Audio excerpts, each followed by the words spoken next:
Hebreus 13, de 7 a 17. Lembrai-vos dos vossos guias, os quais vos pregaram a palavra de Deus, e considerando atentamente o fim da sua vida, imitai a fé que tiveram. Jesus Cristo, ontem e hoje é o mesmo e o será para sempre. Não vos deixeis envolver por doutrinas várias e estranhas, porquanto o que vale é estar o coração confirmado com graça, e não com alimentos, pois nunca tiveram proveito os que com isto se preocuparam. Possuímos um altar, do qual não tem direito de comer os que ministram no tabernáculo. Pois aqueles animais cujo sangue é trazido para dentro do Santo dos Santos, pelo sumo sacerdote, como oblação pelo pecado, têm o corpo queimado fora do acampamento. Por isso foi que também Jesus, para santificar o povo, pelo seu próprio sangue, sofreu fora da porta. Saiamos, pois, a ele fora do arraial, levando o seu vitupério. Na verdade, não temos aqui cidade permanente, mas buscamos a que há de vir. Por meio de Jesus, pois ofereçamos a Deus sempre sacrifício de louvor, que é o fruto de lábios que confessam o seu nome. Não negligencieis igualmente a prática do bem e a mútua cooperação, pois com tais sacrifícios Deus se compraz. Obedecei aos vossos guias e sede submissos para com eles, pois velam por vossa alma, como que devem prestar contas, para que façam isto com alegria e não gemendo, porque isto não aproveita a vós outros. Senhor, abençoa-nos agora também com a Tua palavra, essa palavra bendita, que por ela, que é a verdade, sejamos santificados.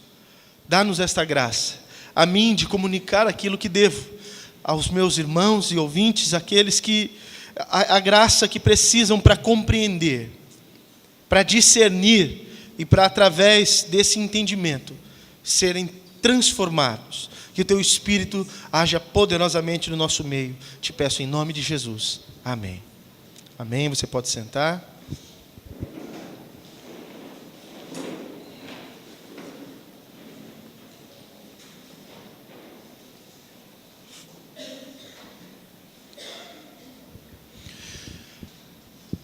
Eu me propus, nessa última parte da série deste ano, em falar a respeito de testemunho, o nosso testemunho. Eu acho que vocês notaram na imagem que está sendo colocada nesse mês, alguns peixes sem cor e um que sobressai. É isso que significa o testemunho.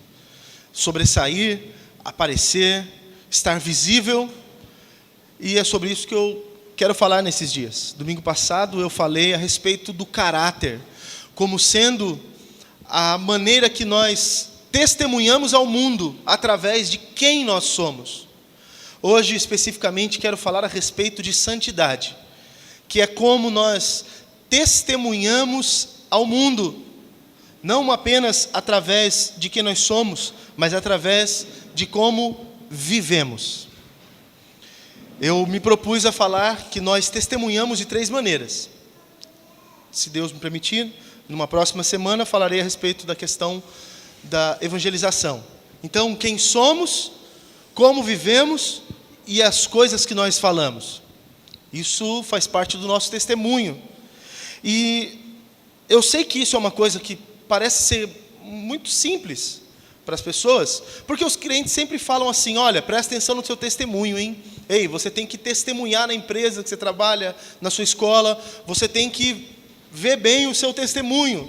Os crentes sempre falam a respeito disso, mas do que é que estão falando quando tratam a respeito de testemunho? Mas qual a relação entre santidade e testemunho é o que eu quero tratar aqui. Só que para que eu fale qual a relação que a santidade tem com o nosso testemunho, eu preciso antes falar a respeito de de algo que é muito confundido com santidade, que é a religiosidade. Eu já tenho alguns aninhos aí de estrada como cristão, e alguns de vocês têm mais do que eu, e vocês podem falar, se eu estiver falando alguma besteira, vocês podem levantar a mão e falar: pastor, não, isso não é verdade. Muitas pessoas entendem que santidade são questões externas, coisas que nós fazemos do lado de fora, e aí se preocupam muito com simplesmente o tipo de roupa que você veste, o tipo de corte de cabelo que você tem, o tamanho do cabelo que você tem, o tipo de maquiagem que vai no seu rosto, alguns lugares que você frequenta, algumas pessoas que você tem amizade, como se isso bastasse para dizer se uma pessoa está ou não vivendo em santidade. Um religioso faz isso. Você, lendo o Novo Testamento, mais especificamente os Evangelhos, você vai perceber Jesus falando muitas vezes com os religiosos, e justamente esses religiosos eram aqueles que eram impecáveis no que diz respeito à conduta do externo. Eles sobressaíam a todos nós em tudo que diz respeito a fazer tudo bonitinho e direitinho como manda a cartilha. Eles eram perfeitos nisso. Ninguém podia criticá-los no que diz respeito a seguir as regras como devem ser do lado de fora. Acontece que Jesus olha para eles e os critica, o que nos mostra que ser religiosos, ou seja, seguir apenas padrões do lado de fora, que dizem respeito a rituais e a costume, isso não é a essência do que agrada a Deus. Santidade, portanto, não é aquilo que você se esforça para fazer do lado de fora. É óbvio que quando acontece algo no seu coração, quando acontece algo na sua vida, isso vai resplandecer do lado de fora. Mas você não pode identificar por certos critérios externos se alguém de fato vive em santidade. Eu acho que vai um pouco além disso. Então eu fiz uma definição minha aqui, da questão da religiosidade, é que a religiosidade é a tentativa, muitas vezes sincera, da pessoa que quer viver em santidade. Esta prática está fundamentada no esforço pessoal, através de ritos, regras e preceitos. Acontece que ritos, regras e preceitos não podem santificar ninguém. Os judeus receberam um pacotão do que eles entenderam ser regras para, assim vivendo, Deus ser agradado em tudo. Ou seja, como agrado a Deus? Seguindo essas regras ao pé da letra, fazendo isso apenas, eu agrado a Deus. E os fariseus, de certa maneira, seguiam essa regra. Aliás, eles iam mais do que o que a própria lei mandava. Mas eles não conseguiam agradar a Deus, eles não conseguiam fazer o que era o correto, e não conseguiam ser santos aos olhos do Senhor de forma alguma. E o apóstolo Paulo vai jogar um pouco de luz a respeito dessa questão aqui, e eu gostaria de ler um trecho que está em Colossenses 2, eu vou ler do versículo 16 ao 23. Se você quiser apenas prestar atenção. Portanto, ninguém vos julgue pelo comer, ou pelo beber, ou por causa dos dias de festa, ou da lua nova, ou dos sábados, que são sombras das coisas futuras. Mas o corpo é de Cristo. Ninguém vos domine a seu bel prazer com pretexto de humildade e culto dos anjos, envolvendo-se em coisas que não viu, estando de balde inchado na sua carnal compreensão, e não ligado à cabeça, da qual todo o corpo, provido e organizado pelas juntas e ligaduras, vai crescendo em aumento de Deus. Se, pois, estáis mortos com Cristo, quanto aos rudimentos do mundo, por que vos carregam ainda de ordenanças, como se vivesseis no mundo, tais como: não toques, não proves, não manuseis, as quais coisas todas perecem pelo uso, segundo os preceitos e doutrinas dos homens, as quais têm, na verdade, alguma aparência de sabedoria, em devoção voluntária, humildade e em disciplina do corpo, mas não são de valor algum, senão para a satisfação da carne. Todo e qualquer ritual que você faça, por mais bonito que pareça, não serve para te tornar santo. Em resumo, é isso. Só que isso daqui é um problema, porque isso desmonta todas as religiões, porque a pretensão de todas as religiões é te dar regras, é te colocar certas condições de vida, para que assim você alcance alguma coisa superior. Todas as religiões partem dessa premissa, todas. Todas elas estipulam coisas que você precisa fazer, e se você deixar de fazer certas coisas, você está fora. Acontece que o que o apóstolo Paulo está dizendo é: nenhuma dessas coisas pode tornar alguém santo.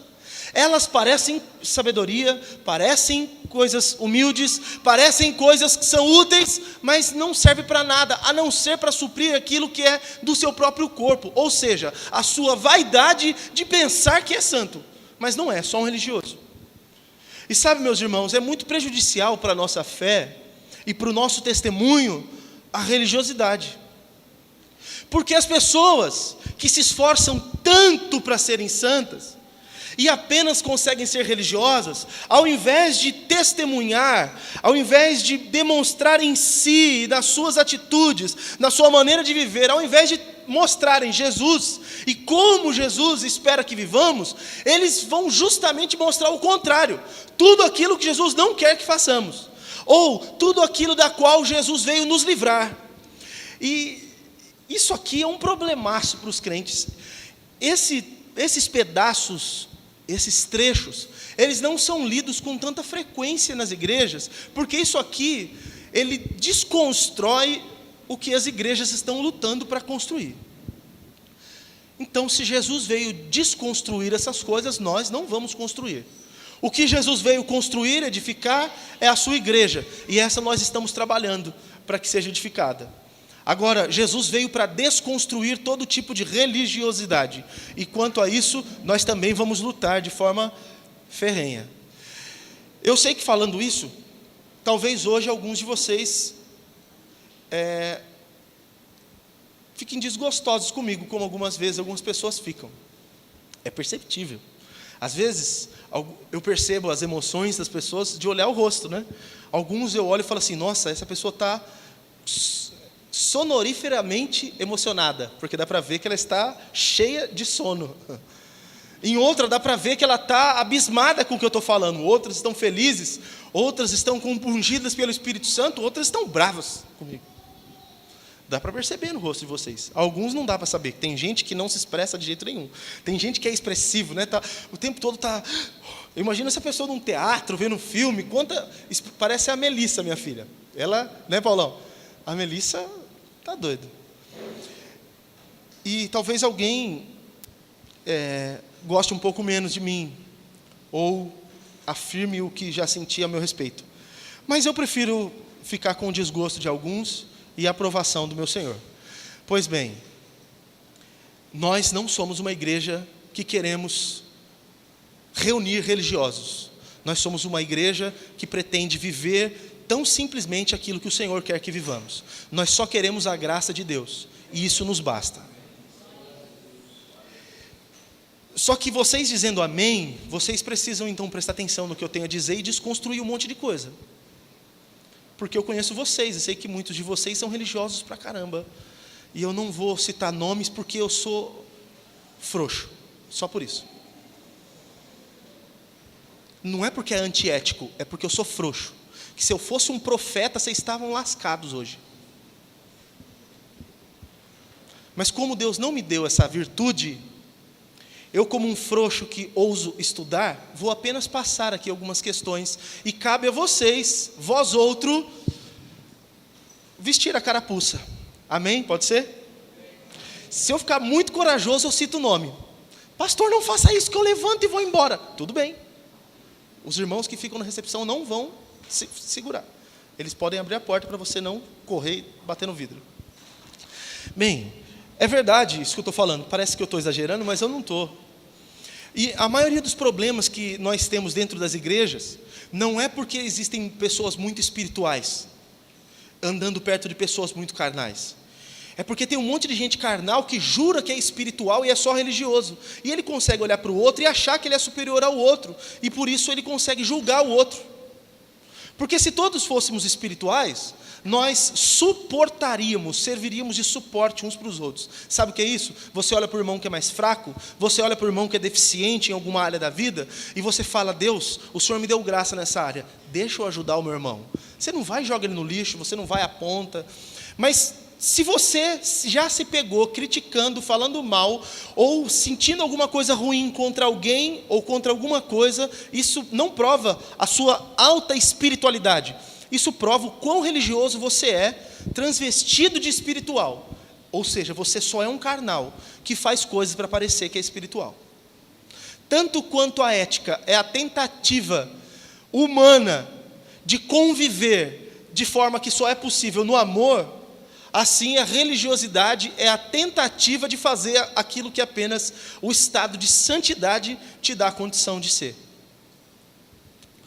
Então, a ética está para o amor, assim como a religiosidade está para a santidade. Pois bem, o apóstolo Paulo disse assim, olha, não adianta que ninguém te julgue por isso. Ah, mas o irmão não guarda o sábado, hein? Ah, mas o irmão come carne de porco, hein? Aí começa a aprofundar, porque isso não cabe a nós aqui, né? Isso não cabe a nós. Então nós não temos problema com o sábado, nós não temos problema com carne de porco, glória a Deus por isso. Nós não temos vários problemas desse tipo, mas nós temos alguns outros problemas. Nós temos alguns outros problemas. Olha lá, fulano fez uma tatuagem, você reparou? Desviou. Olha lá, fulano está indo não sei aonde, você viu? Tirou foto na praia, a irmã está de biquíni, você reparou? Desviou. Pastor, isso tudo está liberado? Irmãos, se para nós que somos cristãos, tudo nos é lícito, cabe a cada um de nós perceber em si aquilo que convém. Ou será que tem alguém aqui que pode colocar um parâmetro do que convém ou não para o outro? Eu só posso fazer isso para mim. O que cabe a todos nós é, tudo me é lícito. Mas a minha consciência cristã vai me mostrar que nem tudo me convém. Só que existem questões que são relativas, e aí eu não consigo explicar genericamente. Eu precisaria ir caso a caso algum de vocês tenha alguma dúvida, depois me procure. Porque talvez você fale, não, mas o outro lá acha que não é pecado, mas eu acho que é pecado. Então, para ele não é pecado, para você é. Não é possível, pastor? É. Se o teu irmão come carne de porco e dá graças a Deus porque ele come carne de porco, glória a Deus. Se você não come carne de porco e dá glória a Deus, graças a Deus, porque não come, os dois fazem bem, tanto um quanto o outro. É só o irmão com muito bom senso que come carne de porco, ao chamar o outro irmão, não faça uma costelinha com molho barbecue. Mas me chama que eu vou. Eu não tenho esses problemas. Estão entendendo? Para um não é. Se esse que fala que não é certo comer, se ele comer, ele faz isso pecado. Mesmo que em si o ato de comer a carne de porco não seja. Mas para ele é, porque a consciência dele o condena. Não é porque o porco é um problema, é a consciência dele. Vocês se lembram de Pedro, tendo a visão no terraço? Jesus dá uma visão para ele, desce um lençol, eu imagino que era um lençol todo quadriculado, Cezão. Lembra disso? Um lençol quadriculado, tipo uma mesa de pizzaria, de piquenique, essas coisas. Você entendeu agora, né? Desce aquele lençol, a hora que abre o lençol está cheio de animais ali, cheio de comida. E o Senhor vai falar, come Pedro. Aí ele fala, nunca, jamais. Eu nunca comi isso na minha vida. Olha o que a religiosidade faz. É Deus mandando e o cara desobedecendo em nome da religião. Eu nunca fiz isso, porque isso são animais impuros. É assim, ó, está escrito na tua lei, Senhor, que esses animais não são passíveis de serem comidos. Nunca comi e não vou comer. O Senhor fala de novo, come Pedro. Não, Senhor. Ele é duro, porque ele é um cara muito espiritual. Não, religiosidade. O Senhor então vem com a palavra para a vida dele e fala assim, por que você está tornando impuro o que eu purifiquei? Mas a consciência de Pedro não deixava ele fazer aquilo, para ele era. Se ele visse outro comendo, ele com certeza diria para aquele outro que aquele outro era impuro, porque o outro havia comido. Mas se Deus purificou, por que o outro seria impuro? Vocês veem que aquilo seria pecado para Pedro, que tinha consciência ainda doente, não para um outro que comesse. Para mim, como um pernilzinho de porco que minha sogra faz, e meu Deus, não peco por comer a carne, peco pelo excesso de comê-la. Meu pecado é outro. Eu não tenho problema com isso. Mas quais são os problemas? Quais são os problemas da religiosidade? Versículo 9 vai nos ajudar um pouco a entender isso. Diz assim: não vos deixeis envolver por doutrinas várias e estranhas. A religiosidade faz com que as pessoas se percam em coisas muito esquisitas.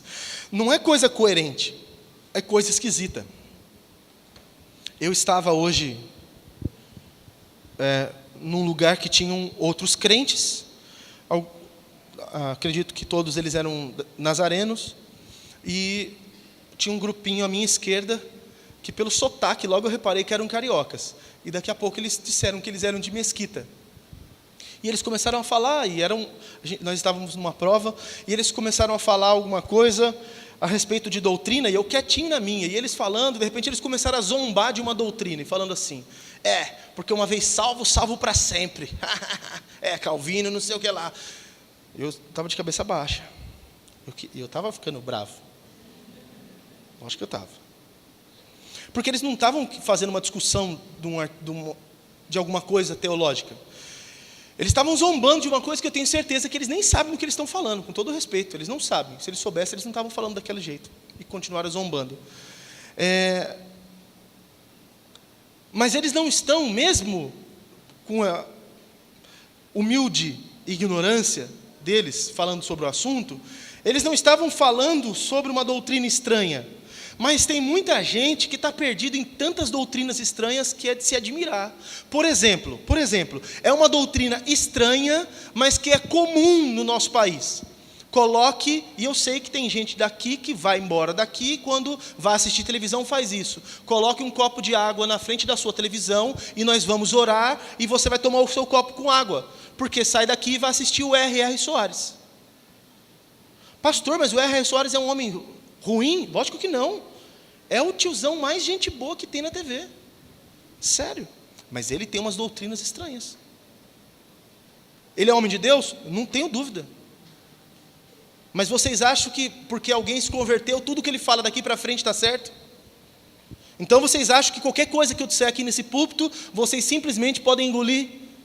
Vocês têm que reter o que é bom, não é assim que a palavra fala? Os irmãos de Bereia foram considerados mais nobres do que os outros, porque tendo o apóstolo Paulo os ensinado, eles iam para a sinagoga, pegavam os rolos, as escrituras, e iam conferir se o que Paulo falou era verdade.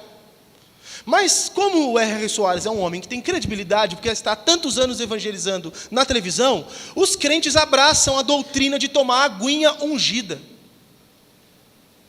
Ou vão pedir oração em outras igrejas, com óleo ungido. Pelo amor de Deus, não faz eu... Aí eu peco. Aí eu que peco. Óleo ungido, pelo amor de Deus. O óleo é para ungir, o óleo não é ungido. Por favor, mas tem gente que vai fazer essas coisas. E quantas coisas vocês acham que essas campanhas que se faz por aí é uma doutrina bíblica? Porque, até onde eu entenda, a maioria dos lugares que fazem essas campanhas intermináveis, essas correntes, inclusive essas que ficam passando no celular, se passaram da igreja vai tomar fumada, hein? Eu sei que passa em outros lugares, se passaram da igreja eu vou brigar. Eu mesmo. Só que aí lá a pessoa, está todo mundo lendo, sabe quem que é. Aí não tem como omitir, vai ficar chateado, vou sair do grupo. Deus te abençoe. Né? Doutrina estranha, isso não existe. Aí assim, se você vai 3 dias, são 7, você falhou no quarto, quebrou, irmão, tem que voltar na primeira. O que é isso? É novena? É terço? Você pulou uma conta, você volta? Como que é isso? Mas são as doutrinas estranhas, sem falar de tantas outras, que me faltaria tempo para falar sobre todas elas. Mas isso é um dos problemas da religiosidade, as pessoas se envolvem com doutrinas diversas e estranhas. No versículo 9 ainda diz assim: não vos deixeis envolver por doutrinas várias estranhas, porquanto o que vale é estar com o coração confirmado com graça, e não com alimentos, pois nunca tiveram proveito os que com isto se preocupam. Segundo problema da religiosidade é uma dependência cerimonial para a satisfação religiosa. Se ele não cumpre com certas coisas, ele não fica satisfeito. É assim, presta atenção. Nossa, eu não fui no culto domingo, minha semana está sendo muito ruim. O que é isso? Isso é um carro que precisa ficar parando para abastecer? Se nós somos um carro, o posto de gasolina está dentro de nós, que nos abastece todo dia. Você não depende da igreja para ter uma semana abençoada. Você depende do Deus que você serve, que, penso eu, deve habitar na vida de cada um de vocês. Se você pensa que tem que vir no domingo na igreja para ser abençoado na semana, você é um supersticioso. Você é um religioso. Você não conhece Jesus. O seu Deus é pequeno, é um Deus que você precisa recarregar toda semana. Nossa, me aconteceu um monte de coisa ruim, é porque eu não fui no culto. Esses dias aqui, esses meses, minhas finanças estão quebradas, é porque eu não entreguei o meu dízimo. Ou, eu não paguei o meu dízimo. Tem gente que, se não cumprir certas regras, ele não fica satisfeito religiosamente. É assim, ó. Vou lá no culto de oração, eu vou lá e eu tenho que ir. Aí vem, não ora e vai embora. Aí ele se sente psicologicamente bem, como se tivesse cumprido com a sua obrigação da semana. Gente, quem cumpre com obrigação é o povo do candomblé. Se você quer cumprir com obrigações, descendo a nossa rua aqui, depois da rotatória, no quarteirão de casa, tem um terreiro de Umbanda ali. Ó. Vai lá, você pode cumprir obrigações lá. Aqui nós não cumprimos obrigações. O Omir falou, nós chegamos aqui é porque nós amamos estar aqui. Nós amamos estar diante de Deus. Nós contribuímos porque amamos a comunidade que nós servimos. Nós oramos porque temos relacionamento com Deus. Nós lemos a Bíblia, não é porque tem que ler, é porque eu quero que Deus fale comigo, eu quero conhecer as coisas de Deus. É diferente. Não é uma questão de eu faço porque é minha obrigação. Se você faz só porque é sua obrigação, você é um religioso. Quem faz as coisas por obrigatoriedade é um religioso. Bem, versículo 10 diz: possuímos um altar do qual não tem direito de comer os que ministram no tabernáculo. Deixa eu me policiar com o horário aqui. Isso daqui é um problema sério. As pessoas que são religiosas, elas têm uma experiência espiritual inferior ou limitada, sempre. Elas nunca desfrutam plenamente das questões espirituais. Tem bastante gente que me procura e fala: pastor, eu não consigo, eu vou ter um limite, não cresço espiritualmente, não desenvolvo, não alcanço mais de Deus, porque você está sendo limitado pela religião. A religião limita a sua vida espiritual, você só pode ir até um ponto. Eu vou explicar para vocês. No Antigo Testamento, a expressão de tudo que a religião pode oferecer é o que acontecia com o culto deles. Então era assim: as pessoas que queriam prestar um culto a Deus, elas levavam o seu animal no templo ou no tabernáculo, e lá naquele lugar eles ofereciam em sacrifício aquele animal, se fosse pelo seu pecado, ou um animal, ou outras coisas, se fosse ação de graças. Eles levavam e alguém mediava aquilo, os sacerdotes, os levitas, mediavam aquele ritual todo. E elas não podiam fazer todas as coisas dentro do templo, não podiam fazer todas as coisas dentro do tabernáculo, porque era limitado, era restrito a forma do culto para cada pessoa. Um judeu comum podia ir até um ponto onde estava o altar do sacrifício, que ele levava ali o seu animal para o levita ou para o sacerdote, e esse animal era sacrificado ali. Se ele não fosse um judeu, sequer dentro do templo ele podia, sequer no átrio do templo ele podia entrar, ele tinha que ficar do lado de fora. Mas se ele quisesse uma intimidade maior, um aprofundamento, estar lá no Santo dos Santos, lá onde Deus está, a presença de Deus, ele precisava necessariamente ser um sacerdote, ou no Santo dos Santos, o sumo sacerdote, e ainda assim entrava só uma vez por ano. Então o povo comum era do átrio para fora, nunca lá dentro onde havia intimidade. A religião é isso, só te proporciona no máximo chegar aqui na frente, não te proporciona ter intimidade com Deus. Acontece que o texto está falando o seguinte: nós possuímos um altar do qual não tem direito de comer os que ministram no tabernáculo. Agora, enquanto Jesus é o nosso sumo sacerdote, enquanto Jesus é o próprio templo, onde foi oferecido todas as coisas, onde Ele, Jesus, se oferece como instrumento de perdão para todas as pessoas, nesse tabernáculo, neste santuário que é de Deus agora mesmo, de fato, os que ministram era da religiosidade, da religião, não podem servir e nem se alimentar das coisas deste tabernáculo. Porque assim, lá no Antigo Testamento tinha uma mesa com 12 pães, e eles podiam comer daqueles pães, mas eles não podem comer desses, porque esses é só para quem está nesse pacto. Aquele pão era para quem era do antigo pacto, esse pão é para quem é do novo pacto. Aqueles que estão em Cristo, eles têm acesso a questões espirituais que outros que estão apenas na religiosidade não têm acesso. É por isso que muita gente reclama de não ter uma vida espiritual ativa, produtiva, crescente, porque está talhado, está tosado justamente pela religiosidade. Ele não cresce, não desenvolve, não alcança Deus, não é alcançado profundamente por Deus, porque ele está limitado pela religiosidade. Ele não está entrando no templo certo. Então ele não vai comer o alimento que é espiritual. Os religiosos só podem comer alimento que perece. Os espirituais comem outro tipo de alimento. E é interessante que os religiosos, eles nem querem um alimento que dá vida. Jesus estava falando sobre isso. Ele falou assim: olha, os pais de vocês comeram um pão lá no deserto, mas era um pão que se perdia e no outro dia as pessoas tinham que comer de novo. Mas está aqui um pão que quem comer dele vai viver para sempre. Eles não quiseram.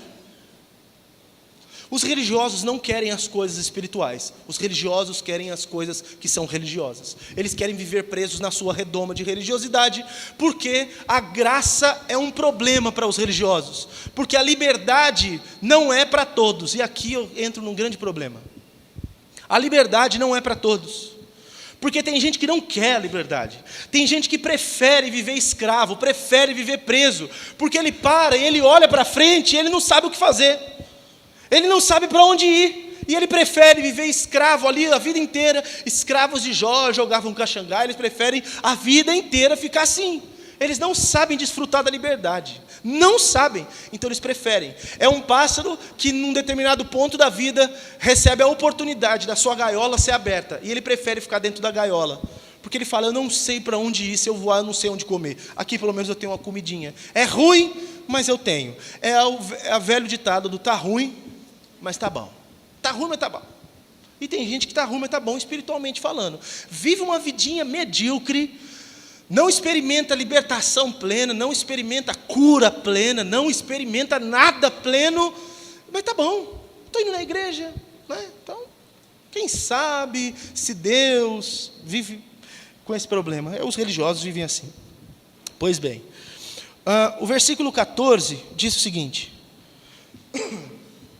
na verdade, não temos aqui cidade permanente, mas buscamos a que há de vir. Os religiosos, eles têm uma preocupação excessiva com as coisas deste mundo. Os religiosos e os que não creem em nada, né? Os religiosos e os que não creem em nada. Porque, na verdade, é possível que os religiosos são aqueles que, como não sabem no que crer, creem em qualquer coisa. Como Jesus é o mais bonitinho da parada, creem em Jesus Cristo. Quem não crê em nada, quer viver bem agora. Nós temos ouvido muitos caras ateus ultimamente, né? Uns filósofos ateus, historiadores, e eles falam abertamente que, na verdade, o que importa é que a gente tenha algum tipo de alegria agora, porque não tem esperança do futuro. Quem não tem esperança de nada depois dessa vida tem que viver tudo o que puder agora, é óbvio. Por que a gente vai se privar das coisas aqui se não existe nada do lado de lá? Então tem que se viver aqui. Só que nós não somos desses. Nós cremos que do lado de lá tem coisas melhores. Então nós nos privamos de uma vida aparentemente boa aqui, para que tenhamos algo melhor do lado de lá. Nós somos daqueles que são peregrinos. Nós andamos neste mundo, mas nós não somos deste mundo. Sabe qual que é a ideia do peregrino? Para esse povo, para essa carta, a carta aos Hebreus, a ideia era a seguinte: você está andando no deserto, você monta a tenda, e a hora que tiver que andar, você desmonta e leva embora. Você vai andando, peregrino, então não dá para você acumular bens. Não dá para você construir uma casa luxuosa, porque você está indo para algum lugar. Acontece que os crentes de hoje, eles vivem como se Jesus não fosse voltar. Eles vivem como se tudo o que tivesse era nesse mundo. Vivem com essa mentira do diabo em cima de uma verdade bíblica. Deus é o teu pai, Ele é o dono da prata e do ouro, então não é justo que você não desfrute disso. É verdade que Deus é teu pai, é verdade que Ele é o dono da prata e do ouro, mas que verdade é essa, que não é justo que você não desfrute de tudo isso? É o mesmo argumento que ele usa com Jesus. Ele usa a palavra de Deus, manipula a palavra de Deus para tentar enganar Jesus, e o diabo faz isso com os crentes. Tem uma teologia do diabo, chamada teologia da prosperidade. Os pastores estão pregando isso para todo lado, é bonito, na rádio dá certo, na televisão dá certo, nas igrejas dá certo, e as pessoas estão correndo para lá. É assim, você pode ser feliz agora, é agora que você vai ser feliz, os seus problemas, todos eles vão ser solucionados, se não foram ainda, tem alguma coisa errada na tua vida, etc, etc, etc, etc. O que essa teologia promete, não é que você vai descansar em Deus, é que você vai descansar numa linda casa, com piscina, e depois você vai passear com o seu lindo carro. É isso que essa teologia promete, porque você merece, você é um filho de Deus, você é mais do que vencedor, então declara aí que você é mais do que vencedor. Vocês estão entendendo? É mais do que vencedor para ter essas coisas que todos do mundo querem ter, e para te prender cada dia mais neste mundo. É possível que Jesus, quando volte, alguns vão olhar para o lado, vão olhar para o outro: Jesus, demorei tanto para conquistar tudo isso, é sério que o Senhor veio agora? Não podia esperar eu morrer? Eu nasci numa casa pobre, Jesus. Minha mãe dividia ovo para eu comer metade, meu irmão comia outra metade. Batalhei honestamente, prosperei no Senhor, estou aqui desfrutando da alegria que o Senhor me deu. O Senhor chega agora, Jesus. Eu acho que Jesus vai falar assim: não se preocupe, você não vai comigo. Ai, vai ser terrível. Ai, vai ser terrível. Mas é verdade, os religiosos, eles estão muito apegados. Então, você quer saber quem é um religioso? São pessoas apegadas com as coisas deste mundo. Os espirituais, eles vivem desejosos das coisas do porvir. Tem um pastor, eu não consegui decorar o nome dele, está na internet agora, no Facebook. É um senhor de idade que está falando o tempo todo: Jesus vai voltar agora, Jesus vai voltar agora, Jesus vai voltar agora. O senhor cabecinha branca, fala com o microfoninho assim também. E eu não concordo com as exegeses que ele faz dos textos, não concordo com a forma que ele faz as aplicações dos textos que ele lê, mas isso é o menor dos problemas. O homem está sincero diante de Deus, falando a peito aberto para todo mundo: é agora, larga tudo, abandona tudo, vamos viver para Jesus. Tudo o que ele quer é estar com o Senhor dele. Embora, no meu ponto de vista, a interpretação dos textos que ele faz está errada, mas o coração dele está no lugar certíssimo.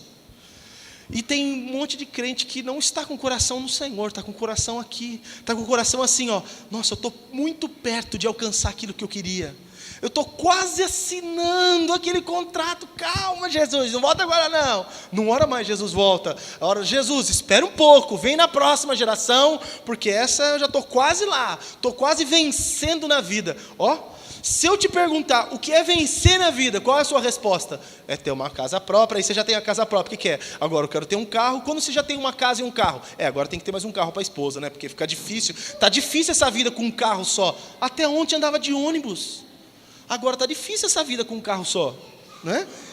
Aí você tem dois, o que falta? Falta realizar alguns sonhos que eu tenho, e sempre vai faltar alguma coisa, nunca vai estar satisfeito. Então, são esses alguns problemas da religiosidade.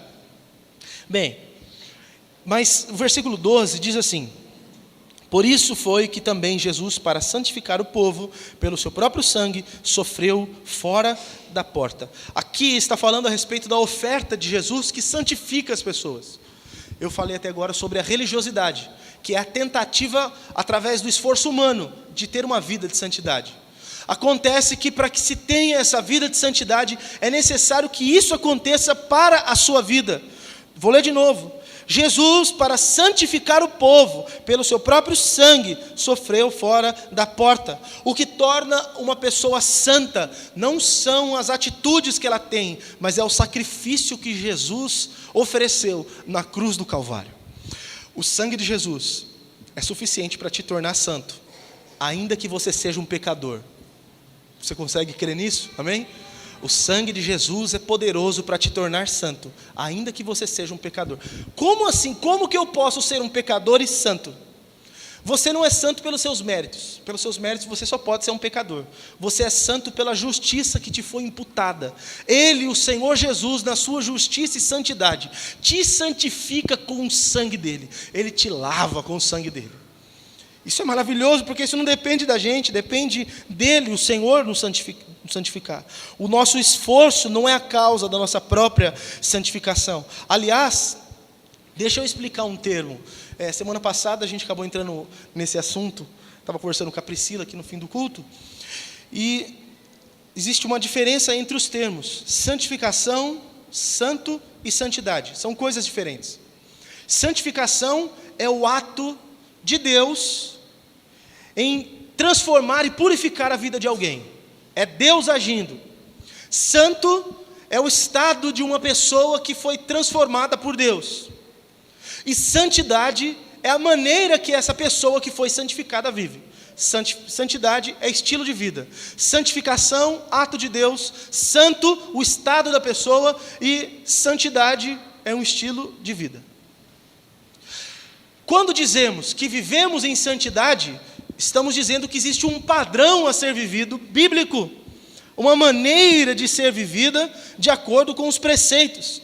E nada mais, nada menos é do que ser semelhante a Jesus. Em resumo, viver em santidade é viver semelhante a Jesus. Acontece que, graças a Deus, quem nos santifica é Ele mesmo, então nós temos oportunidade de viver em santidade. E se você prestou atenção, versículo 11 e 12 que nós lemos, vão falar que a morte de Jesus foi fora dos portões da cidade, foi para o lado de fora. Tem um símbolo aqui muito grande embutido nesse texto. E nesse trecho especificamente, dentro da cidade, é a cidade da religião, aquilo representa tudo que a religião pode oferecer. A cidade de Jerusalém representa tudo que uma religião pode oferecer. Só que Jesus não morreu dentro da cidade, Ele morreu fora. Aquilo que Jesus fez para santificar a tua vida, não veio através da religião, veio de fora da religião. Isso é maravilhoso, porque, por exemplo, os evangélicos gostam muito de bater no peito e dizer que eles vão para o céu e os outros vão todos para o inferno. Ficaram bastante intolerantes nesse sentido. Agora, o Papa Francisco, esse homem espetacular, não dá para falar outra coisa dele, de esquerda, é óbvio, mas espetacular, né? Para os que são bolsonarísticos aí, você vai ficar louco com esse Papa. Esse homem veio para mexer no planeta. Mas esse Papa Francisco, ele veio com alguns valores bem fortes. E ele está dizendo o seguinte: não é a Santa Igreja que salva. Não há salvação fora dessa igreja. Que é o que os evangélicos também falam. Então eles estão puxando a sardinha de novo, falando, não, é aqui dentro que salva. Os evangélicos estão, não, é aqui dentro que salva. Em qual religião que há salvação, irmãos? Nenhuma. Só há salvação no nome de Jesus Cristo. Isso independe de que lugar do mundo for. E independe como se chama Jesus Cristo. Porque Jesus não é o nome, a palavra, a terminologia Jesus não é o nome, citando esse nome como se fosse uma palavra mágica, abracadabra, que as coisas vão acontecer. Não é isso. É a pessoa do Senhor Jesus sendo invocada. Vocês se lembram, a gente conversava outro dia, vocês se lembram, Jesus acabara de nascer, vem 3 homens do Oriente, 3 magos do Oriente, homens que estudavam qualquer coisa. Eu já disse para algumas pessoas isso, eu lutei por muito tempo, para tentar desfazer um conceito meu, ou melhor, para afirmar um conceito que eu tinha, que não, eles não eram magos, eles eram astrólogos, astrônomos, homens que estudavam os astros, e por isso, não, irmãos, eles eram homens do Alto Oriente. E se você estudar um pouquinho só de história, você vai ver quem são os magos do Alto Oriente, porque eles estavam ali no Oriente Médio. Quando fala que eles vieram do Oriente, está falando do Alto Oriente, lá de qualquer canto do Tibete para baixo, China, qualquer lugar ali. Aqueles homens vêm e entregam os presentes para Jesus, guiados por Deus, porque Deus fala com eles, inclusive em sonho, os livra do imperador naquele instante, E quando eles vão entregar os presentes para Jesus, no coração deles tinha uma convicção que não tem na boca dos religiosos evangélicos. Olha só, eles vão levar presentes. Vocês se lembram quais são os 3 presentes que eles levam? Ouro, incenso e mirra. A hora que eles entregam o ouro é o quê? Presente para divindade. Ou melhor, ouro é incenso para rei. Quem dá ouro está dizendo que o outro é uma majestade. Quando eles entregaram aquele ouro para Jesus, estavam vendo ali o rei. E aliás, eles disseram isso: nasceu o rei dos judeus. Eles entregam aquele ouro sabendo quem era aquele menino, que aquele menino não era só um menino, ali estava o rei. Quando eles entregam o incenso, ali eles estavam dizendo: quem nasceu aí é o próprio Deus, porque incenso é presente para Deus. Lê o Novo Testamento e você vai perceber que para o imperador se acendiam incensos, ele era adorado dessa maneira. No Antigo Testamento também, alguns deuses eram adorados através de incenso. Quando levam incenso para Jesus, estão dizendo: quem nasceu aí, quem está encarnado aí, é um Deus. Mas eu não sei se eles diziam é um ou se é o, mas é Deus. Então, sem usar nenhum tipo de artigo, é Deus que nasceu. Quando eles entregam a mirra, aquilo é presente para sacerdote. Eles estavam dizendo: está aí um sacerdote que acabou de nascer. Eles viram em Jesus o que os crentes, os evangélicos religiosos não veem, que Jesus é rei, é Deus e é sacerdote. Olham para Jesus como solucionador de problemas, não olham para Ele como Deus. Olham para Ele como aquele que pode curar, não olham para Ele como o rei dos reis. Não o veem como o sacerdote da sua vida, o veem como qualquer coisa, como mais um entre tantos. E de que igreja que aqueles 3 eram? Fala para mim.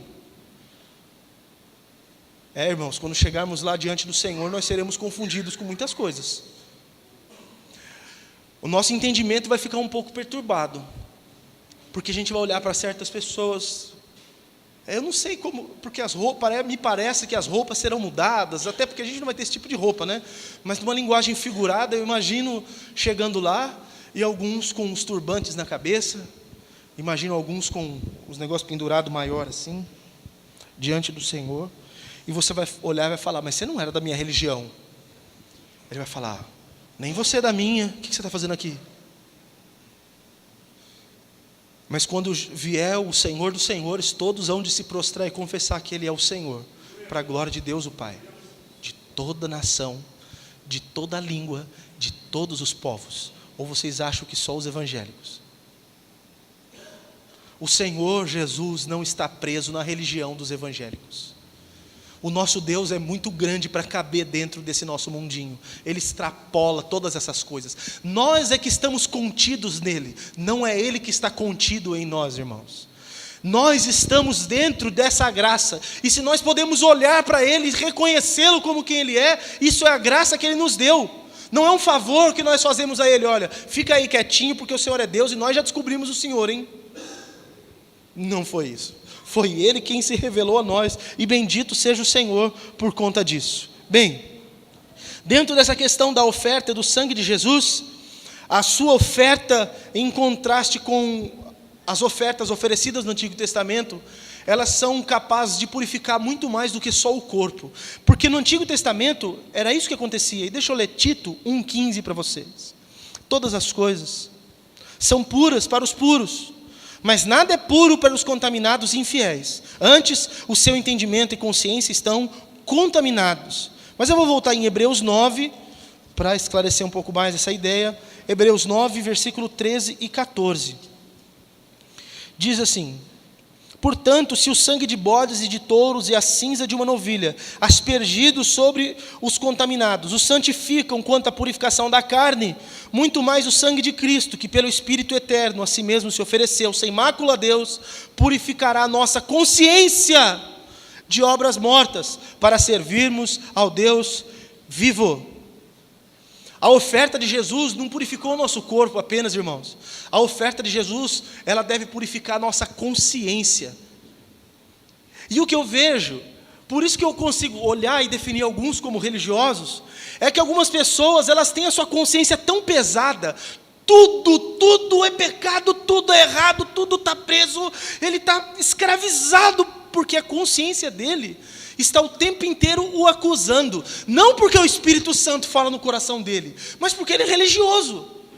Porque o Senhor, com o seu sangue, purifica inclusive a nossa consciência. Aí você entende o que o apóstolo Paulo estava dizendo para Tito. Tito, olha, tudo é puro para os puros, mas tudo é impuro para os impuros. Não pode fazer isso que é pecado, não pode fazer isso que é pecado, não pode fazer aquilo que é pecado.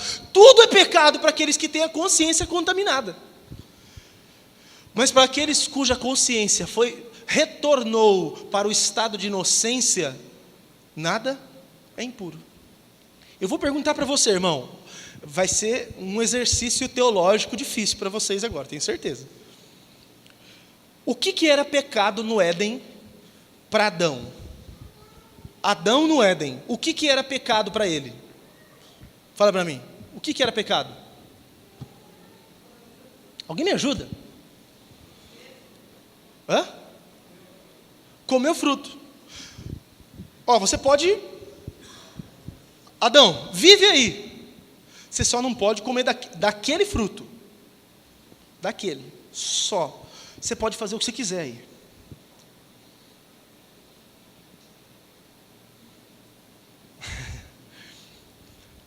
Se alguém hoje se casa ou tem alguma relação com uma irmã, isso é pecado, sim ou não? Respondam, por favor, sim ou não? Sim, não tenha dúvida, sim. Pastor, meu irmão, se apega a Deus. E Adão, se ele tivesse alguma coisa com um parentesco próximo, seria pecado, sim ou não?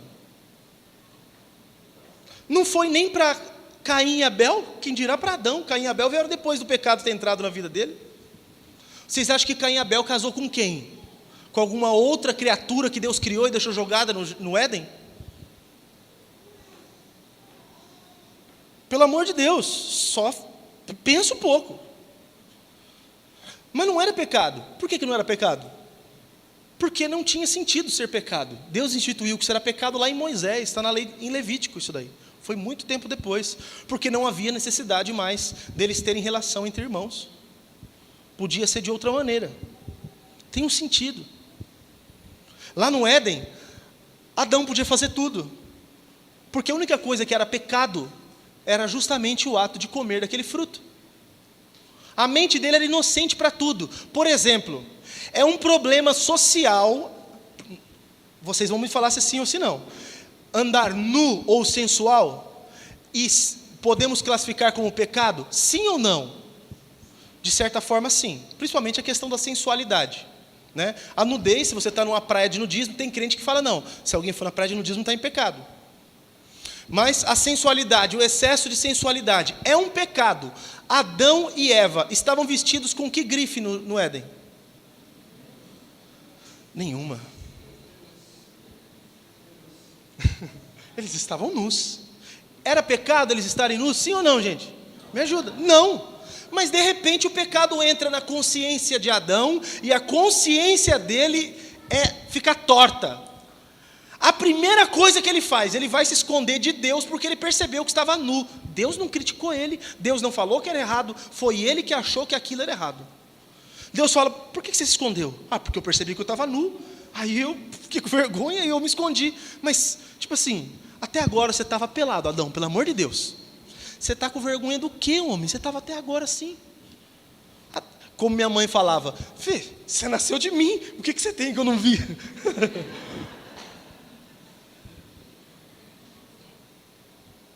Por que passou a ser pecado depois? Por causa da consciência dele que estava torta por causa do pecado. Sabe o que o sangue de Jesus faz com a sua consciência? Torna a tua consciência pura. Se a tua consciência, tudo é pecado, você vive numa redoma de pecado, você olha para todos os lados e tudo é pecado, irmão, você é um religioso. Você precisa do sangue de Jesus sobre a tua vida. Você se encontrou com a igreja, instituição, você não se encontrou com o Senhor da igreja, Jesus Cristo. Aí é um problema. Quais são as atitudes que vocês precisam ter, enquanto santificados? Homens e mulheres santos de Deus. Versículo 13, volta lá no capítulo 13, versículo 13, diz assim: saiamos, pois, a ele fora do arraial, essa é a primeira parte, Nós precisamos romper com toda forma de religiosidade. Se você quer testemunhar de Jesus para o mundo, ser testemunha, através de como você vive, você não pode ser religioso. Você tem que ir lá para fora, onde Jesus foi, não lá dentro de onde está a religião, lá fora. Você não pode viver como os religiosos, se você quer ser testemunha de Jesus. Se você é religioso, você no máximo é testemunha de uma religião, você é testemunha de uma igreja. Olha só, eu vou provar isso para vocês. Você olha uma mulher passando na rua, como eu vejo passando na frente da minha casa, do lado de cá, na rua da minha casa, nessa direção tem uma igreja, passa na frente da minha casa, o cabelo está aqui, ou mais, o vestido está lá no pé, ela passa, você olha, você fala, ela é uma serva de Deus, ou você fala que ela é uma mulher que vai na congregação? Você não tem como falar que ela é uma serva de Deus, você não sabe. Quando ela está indo, a gente sabe que não deve ser, porque o racho da saia está aqui, ó. É possível. Do lado de cá não parece, mas do lado de cá tem um coberto daqui. Minha esposa está lá, testemunha. Você só sabe que ela é testemunha da igreja pelas evidências, características de um costume de uma igreja. Mas como que você testemunha de Jesus? Não é testemunhando de que você faz parte de uma igreja, de uma localidade. É para além disso. E aí continua o texto. Saiamos fora do arraial, levando o seu vitupério, sua vergonha. Você precisa carregar em si mesmo aquilo que Jesus sofreu como humilhação. Os crentes não querem ser humilhados. Eu fico doente com isso, eu ouço demais, um monte de gente vem falar para mim, eu engulo.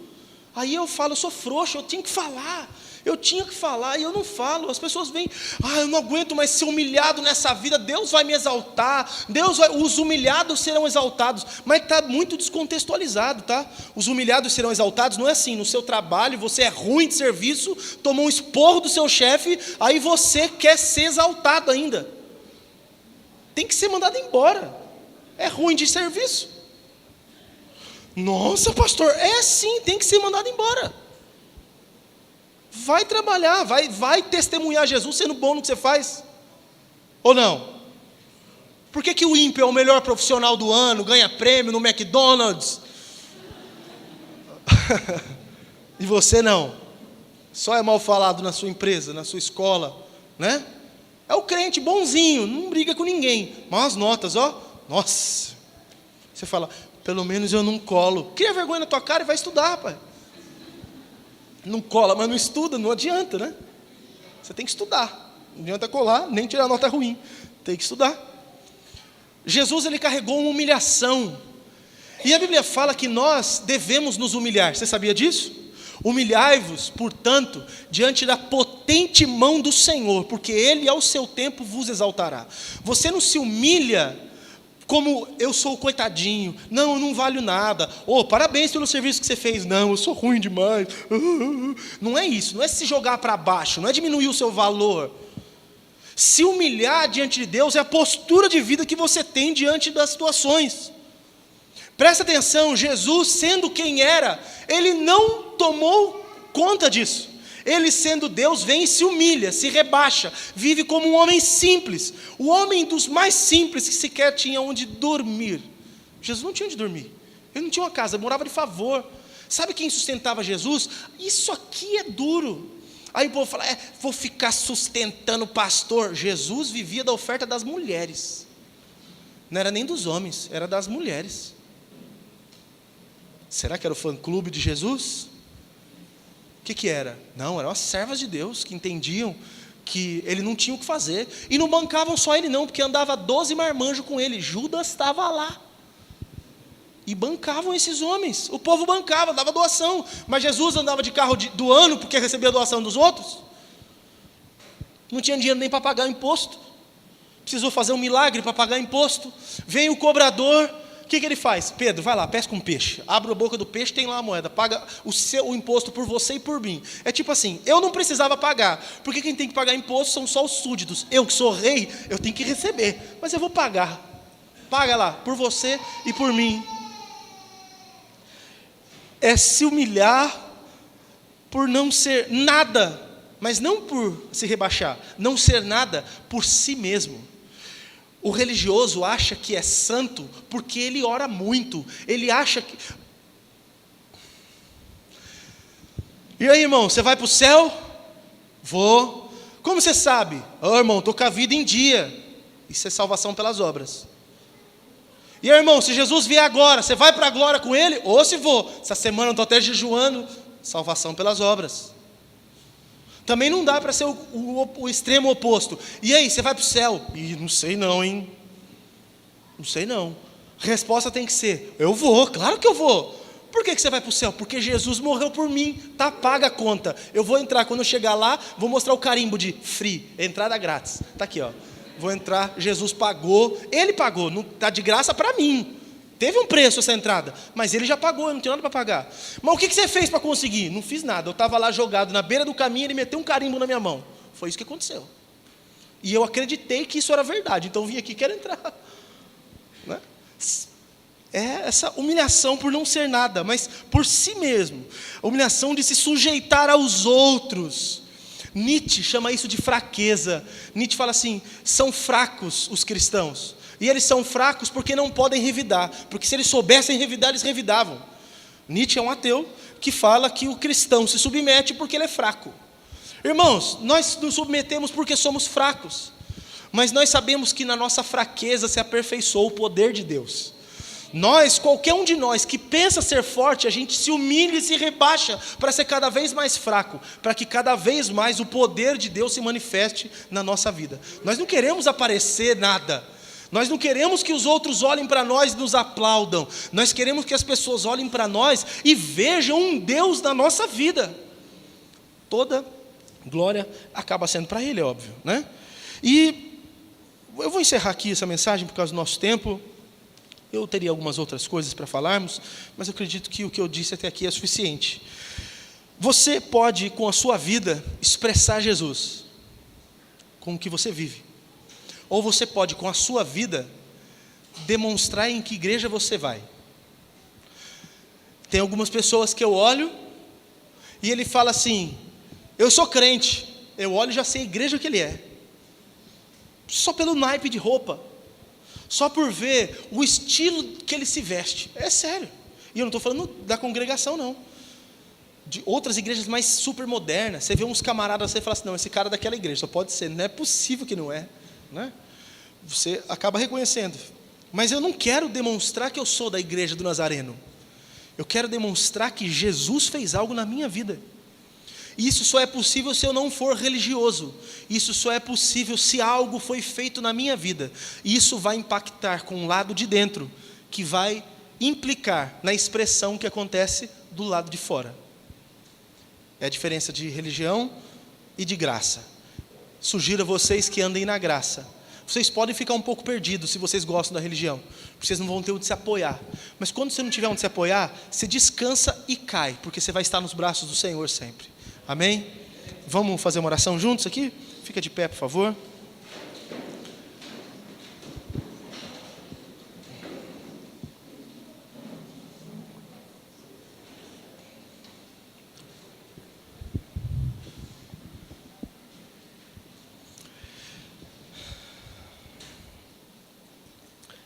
Eu quero especialmente te agradecer, Senhor, por poder falar aos meus irmãos a respeito disso e te agradecer pela sobriedade, pela clareza que o Senhor tem dado a nós enquanto comunidade. Eu sei que ainda estamos presos em algumas coisas, mas o Senhor vai nos dar graça para que não estejamos mais, para que saiamos. Os que estão dentro devem sair da religião, sair daquilo que os prende, que os deixa escravos, que não permite que vivam na liberdade com a qual o Senhor Jesus nos libertou. Existem alguns dos meus irmãos que não fazem certas coisas só porque lhes é proibido, mas o coração está doente. O lado de fora não pratica certas coisas, mas lá dentro está doente. Luta, luta e luta consigo mesmo o tempo inteiro, porque os desejos não foram transformados. Tem padrões externos a serem cumpridos, só isso. Pai, dá graça para que todos nós aqui experimentemos esta graça de recebermos uma santificação. Nós cremos que o sangue de Jesus nos purifica, mas nós, até enquanto denominação que somos, cristãos da Igreja do Nazareno, nós cremos, Senhor, na virtude do Teu Espírito Santo, para nos santificar de uma forma espetacular, tamanha, que é capaz de subjugar todos os nossos desejos. E não é que não seremos mais tentados, mas teremos toda a graça necessária para nunca mais sucumbir a nenhuma das tentações. Então dá essa virtude àqueles que creem, dá esta graça em nome de Jesus, e abençoa-nos para a glória do Teu bendito nome. Eu te agradeço, Pai, pela oportunidade, em nome de Jesus, amém.